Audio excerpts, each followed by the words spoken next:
उधर सर्दियों में प्रदूषण से निपटने के लिए दिल्ली सरकार ने तैयारियां पूरी कर ली हैं। हमारी संवाददाता शुभ राणा ने दिल्ली सरकार में मंत्री गोपाल राय से खास बात की है। हरियाणा पंजाब से पराली जलने के कारण पॉल्यूशन का स्तर राजधानी में बढ़ता जा रहा है। ऐसे में दिल्ली सरकार की क्या तैयारी है, जानते हैं। दिल्ली में प्रदूषण को लेकर दिल्ली सरकार पूरी तरीके से तैयार है और इस पर बातचीत करने के लिए हमारे साथ दिल्ली के पर्यावरण मंत्री गोपाल राय जी मौजूद हैं।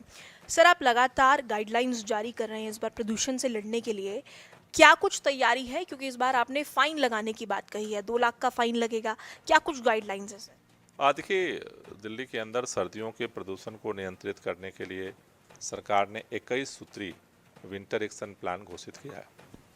उस 21 सूत्री विंटर एक्शन प्लान में जो फोकस पॉइंट है वो है धूल के प्रदूषण को नियंत्रित करना, गाड़ियों के प्रदूषण को नियंत्रित करना और बायोमास बर्निंग के प्रदूषण को नियंत्रित करना।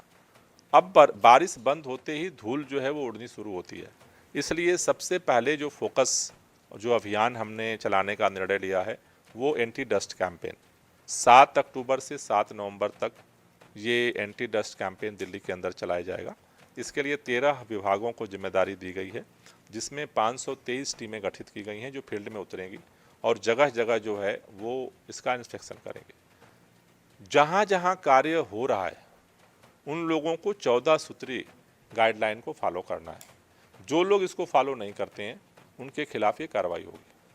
गोपाल जी, आपने दिल्ली की बात बताई, लेकिन दिल्ली में प्रदूषण और भी राज्यों से आता है। हरियाणा और पंजाब में पराली जल रही है, ऐसे में सर आसमान बॉर्डर नहीं देखता। इसको लेकर सर क्या कुछ तैयारी है? क्या आपकी हरियाणा सरकार या पंजाब सरकार से कोई बातचीत हुई इसको लेकर? पंजाब सरकार से तो हमारी बात हुई है, लेकिन मेरा निवेदन है केंद्र सरकार से कि हर साल जो पर्यावरण मंत्री और कृषि मंत्रियों की ज्वाइंट मीटिंग होती थी 5 राज्यों की, उत्तर प्रदेश, राजस्थान, दिल्ली, हरियाणा और पंजाब, उस मीटिंग को तुरंत बुलाया जाए, ऑल मिनिस्टर मीटिंग, और अभी कहाँ पर क्या स्थिति है उसका मूल्यांकन किया जाए और क्या पिछले साल से बेहतर कर सकते हैं उसकी प्रभावी कार्य योजना बनाने की अब तुरंत जरूरत है। गोपाल जी, प्रदूषण को लेकर आप पहले से ही हमलावर होते हुए नजर आए। आपने बीजेपी और कांग्रेस के अध्यक्ष को भी एक लेटर जारी किया था, लगातार आप केंद्र सरकार से भी मीटिंग की मांग करते आए, क्या कुछ अपडेट है सर? क्योंकि आपने आर्टिफिशियल रेन की भी बात की, उस पर आपकी केंद्र से क्या बातचीत हुई? देखिए, ये दुर्भाग्यपूर्ण है कि कांग्रेस और भाजपा के अध्यक्ष को मैंने चिट्ठी लिखी थी, विंटर एक्शन प्लान जारी हो गया लेकिन आज तक कोई सुझाव नहीं आया। ये इस बात को दर्शाता है कि इनके पास कोई प्लान ही नहीं है, ये केवल बयान देते हैं।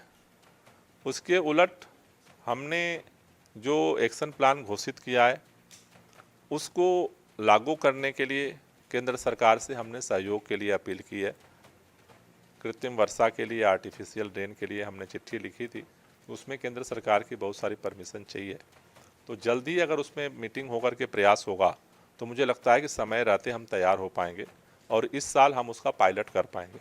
अभी तक तो जवाब नहीं आया है, लेकिन जल्दी मैं उनसे दोबारा संपर्क करने की कोशिश करूंगा। सर, एक आखिरी सवाल, क्योंकि ये हर दिल्ली वाले के मन में है, वो अपने पर्यावरण मंत्री से पूछना चाहते हैं, क्या इस बार भी ऑड और इवन लागू हो सकता है? ऑड इवन की भी हम तैयारी पूरी कर रहे हैं।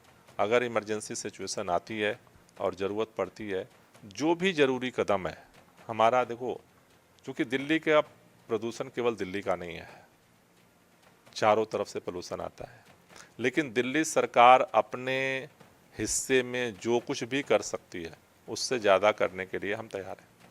चलिए, बहुत बहुत शुक्रिया सर हमसे बातचीत करने के लिए। आप गोपाल राय को सुन रहे थे, जिन्होंने कहा कि प्रदूषण को लेकर इस बार दिल्ली सरकार शानदार बैटिंग करने के लिए तैयार है। मैं शुभ कैमरा पर्सन अनीश के साथ इंडिया न्यूज़, दिल्ली।